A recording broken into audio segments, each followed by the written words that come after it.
I did my first gig in 1967 when I was 16. Didn't even have my driver's license yet. My parents had to drive me to the gigs.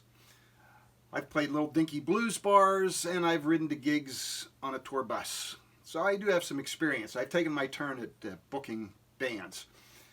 Um, there's no one method of dealing with club owners and venues. Every venue is different. Every club owner is different. There's only one way to get around that, which I'll get to. But for instance, let me just talk about the places that I've gigged at recently in the last number of years and how they pay their bands. There are some places, clubs, that they pay, say, $400. That's all they're going to pay. Now, the bands I've been in could never play at a place like that, even though we have, and I'll explain that in a bit.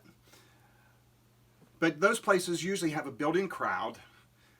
The club owner knows that people are going to be there with or without a band, and he's hoping that the band will bring more people, but he's willing to bet $400 on it, and he sees no reason to bet any more. There are other places. For example, there's a place I worked regularly that paid $100 a man. If you had a 5-piece band, you made $500. It was an easy gig. They provided sound and lights, so all you had to do is bring your guitar and guitar amp and set up and play. There is a club right around here now, big place. They'll give you $400 plus the door.